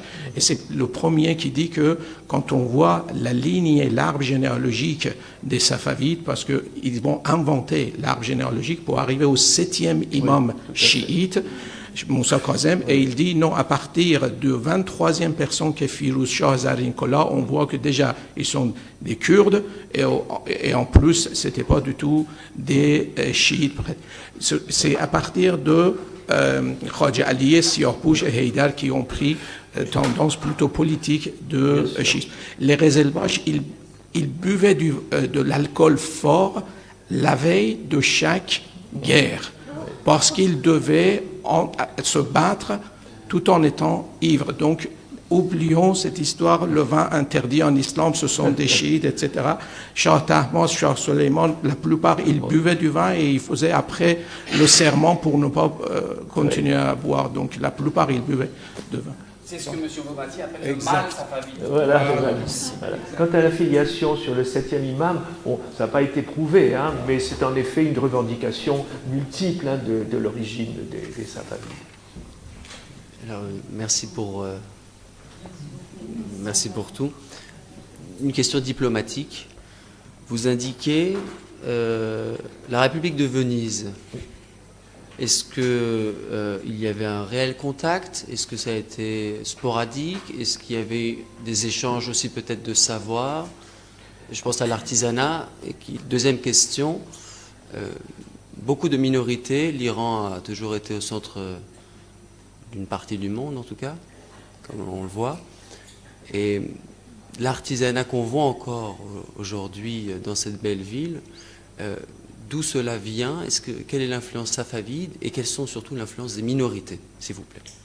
Alors, je saurais surtout répondre à la première question. En fait, ok. Alors pour la première question, puis nous partagerons la réponse à la seconde. Pour la première question, les Vénitiens ont été les premiers à s'intéresser aux Safavides dès avant Ismaïl Ier. Ils ont envoyé des ambassadeurs, car la République de Venise, c'était un État extrêmement riche et extrêmement commerçant. Et ils en ont envoyé aussi pendant tout le XVIe siècle, jusqu'à la victoire de Lépante qu'ils ont suscité parce que Chypre était vénitien. Et les Ottomans ont voulu conquérir Chypre. Donc, ils ont été à l'origine, avec le pape d'ailleurs, et les États italiens et espagnols, de cette grande victoire que l'on dit avoir arrêté l'expansion ottomane vers l'Europe, et les Ottomans se seraient retournés ensuite vers leur est. Hein. Bon, c'est pas du tout la vérité, parce qu'au fond, ils avaient d'autres possibilités. Mais il n'empêche que ça a été les Vénitiens qui étaient très intéressés par le commerce, certes, mais qui ont pendant très longtemps tenu la diplomatie avec les Safavides, avec l'Iran, hein, bien sûr. Mais comment, puisque l'Empire ottoman est côte est de la Méditerranée, Comment faisaient-ils? Eh bien, par leur puissance financière, leur puissance. On dit même que certaines des femmes vénitiennes étaient dans les harems ottomans. Hein, c'est pas du tout quelque chose d'impossible. Hein. Comment vous dire Venise est la grande puissance maritime. Et l'Empire ottoman également. La bataille de Lépante va mettre à bas la marine ottomane. Et c'est la raison pour laquelle les Ottomans auront du mal à s'en sortir. Bon, ils vont reconstituer leur marine en faisant les bateaux les plus grands qu'on puisse imaginer pour l'époque, mais tout de même, je crois que c'est 1565, la victoire la bataille de Lépante. Hein. Bon. Ensuite, ils auront cédé le pas. Alors, vous remarquerez quand même que dans l'alliance vénitienne, il n'y a pas les Français. Parce que les Français ont très souvent joué un double jeu. Ils ont signé en 1535 les capitulations avec l'Empire ottoman, qui permettaient d'abolir les droits de douane et de permettre un grand commerce entre la France et l'Empire ottoman. Si bien que les Français se sont désolidarisés des Européens par rapport à leur lutte contre les Ottomans. Donc ça, c'est une chose qui explique aussi pourquoi ce sont les États plutôt du sud, de l'Italie et de l'Espagne, qui ont lutté au départ contre les Ottomans, mais pas les Français. Alors pour le reste, je laisse le professeur Nassiri donner une réponse. Alors, en fait, déjà, il faut savoir que nous avons beaucoup de correspondances, et aussi bien en persan que dans des langues origines. On parle des relations avec Cumhuriyet Van Dyck, d'accord. Et en ce qui concerne les produits exportés par l'Iran, vous pouvez peut-être être étonné, c'était avant tout de la soie. Oui. Le tapis était après. L'Iran était exportateur de la soie jusqu'au début du XXe siècle. Et Shah Abbas cherchait à travers les Arméniens les moyens pour vendre la soie iranienne en Europe. Quand pour la première fois il envoie 300 kilos de soie par un ambassadeur, un envoyé iranien musulman en Espagne, pour qu'il les vende, étudier le marché, et c'est envoyé pendant un certain temps qu'il est là, il va offrir au roi d'Espagne une grande partie de cette soie comme cadeau. À son retour avec l'envoyé espagnol, quand il arrive à Ispahan, la première chose qu'on fait devant l'envoyé espagnol, c'est de couper la tête de l'ambassadeur. C'est témoignage dans le récit de voyage de l'ambassadeur, cet envoyé espagnol, et qui dit, s'il a fait ça avec son propre envoyé, qu'est-ce qu'il va faire à moi? Et le roi donne l'explication. Je viens de lui couper la tête pour quelques raisons. Premièrement, il n'avait pas le droit de vendre, d'offrir comme cadeau la soie que j'avais donnée pour qu'il vende. Deuxièmement, la reine en Espagne, elle est morte, il n'avait pas le droit de se vêtir en noir. Il devait dire, mon roi est encore vivant, et il devait rester sans vêtements noirs. Et en plus, il avait maltraité la suite, son entourage, et parmi ces gens, il y a 2 ou 3 Iraniens qui restent en Espagne, qui se convertissent en christianisme. Et on écrit, il devient Don Juan, et ça écrit le roman. D'accord? Donc, c'était la soie. Et sachez que Shah Abbas a tellement cette vision, dès qu'il remarque qu'en Pologne, on fait des faux tapis persans pour vendre des faux tapis persan en Europe fait en Pologne, il fait venir les artisans chinois à Ispahan et il met en place ateliers de fabrication de porcelaine. C'est pourquoi on l'appelle en persan chini, des porcelaines à Ispahan et on vend en Europe comme porcelaine chinoise. Donc vous avez beaucoup de porcelaine faux porcelaine chinoise mais fabriquée à Ispahan. Merci pour cet éclairage. Merci professeur pour cet éclairage. On va prendre une toute dernière question courte parce que je sais que beaucoup attendent la séance d'échange direct avec Yves et surtout les dédicaces. Donc une question courte s'il vous plaît. Quelqu'un qui attend depuis un moment. Merci pour votre intervention. C'était vraiment enrichissant pour moi en tant qu'Iranien. Du coup, j'ai une question. Comme vous avez dit, on est devenu chiite, mais d'après vous, quel intérêt pour le peuple iranien de rester chiite et quel intérêt pour... parce qu'on voit le chiisme actuel qui est réapparu. La réponse sera courte, à savoir que je ne suis pas iranien, mais c'est aux Iraniens de creuser leur propre sillon.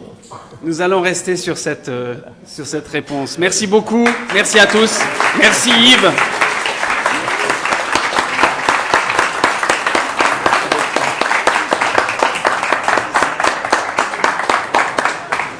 Et nous vous invitons donc à la séance de dédicace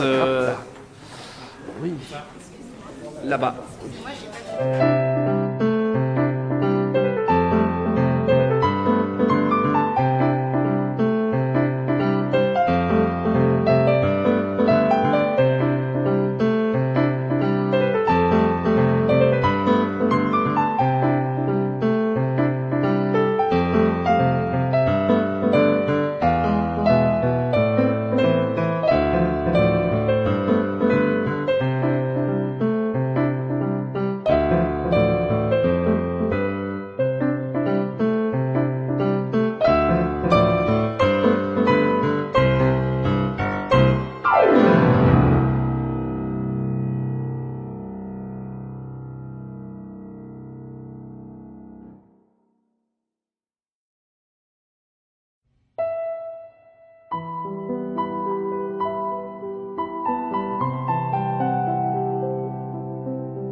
Audio Hub Preview.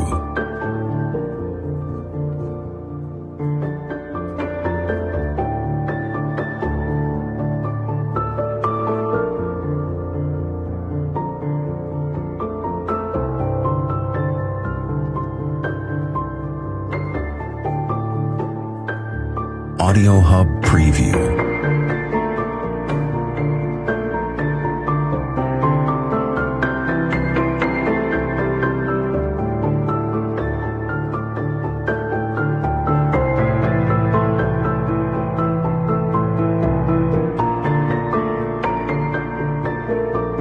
Audio Hub Preview.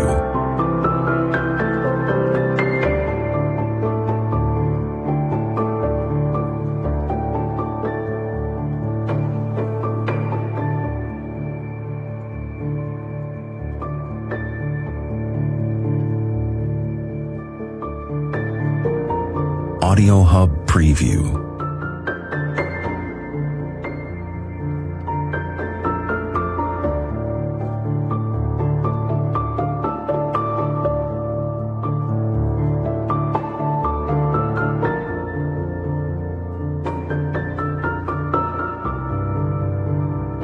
Audio Hub Preview.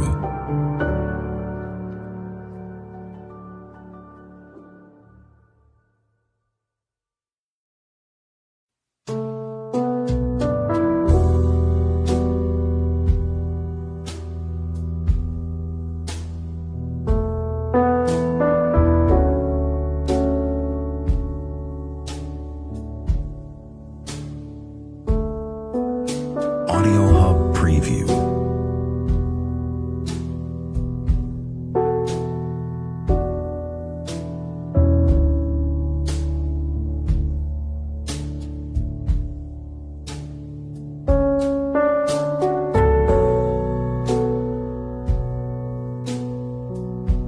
Audio Hub Preview.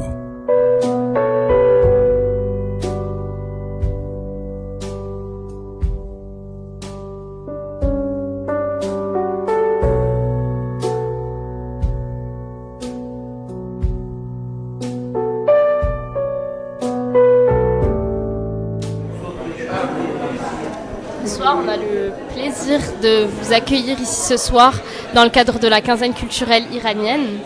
Ma question serait, si une personne souhaiterait lire votre ouvrage, comment est-ce que vous lui donnerez envie de le lire et si vous pouvez le résumer en quelques phrases? Bien, bonjour. Donc, je suis l'auteur de l'âge d'or de l'Iran, donc Yves Bobati. Et comment résumer 350 pages? En fait, pour moi, cet ouvrage, c'est pour bien faire comprendre au lecteur ce qu'est le schisme et pourquoi il est important de comprendre l'histoire du schisme pour comprendre la réalité d'aujourd'hui. Et ça me semble important à travers, bien sûr, un ensemble d'anecdotes qui seront intéressantes, mais qui montreront aussi tout l'intérêt d'une civilisation qu'on connaît sans la connaître parce qu'on n'a pas encore réussi à surmonter des a priori qui ont la vie dure. Voilà. C'est ce que vous direz à une personne qui veut découvrir la culture iranienne? Découvrir la culture iranienne, bien oui, c'est par l'histoire, je pense, qu'on peut découvrir toutes les facettes de cette culture et comme les Safavides ont véritablement ouvert notre connaissance à l'art islamique, mais pas qu'islamique, à la difficulté qu'il y a à conjuguer régalien et religion. Et justement, ces frottements inévitables entre différents pouvoirs, je pense que c'est un cas d'école que ces Safavides qui se sont coltés véritablement au problème de la quadrature du cercle, en quelque sorte. Si on veut vous retrouver sur les réseaux sociaux, vous avez un Facebook ou... Oui, j'ai un Facebook avec mon nom, tout simplement, Yves Bobati collé. Merci beaucoup, très bonne soirée à vous. Bonne soirée en tout cas. Audio Hub Preview.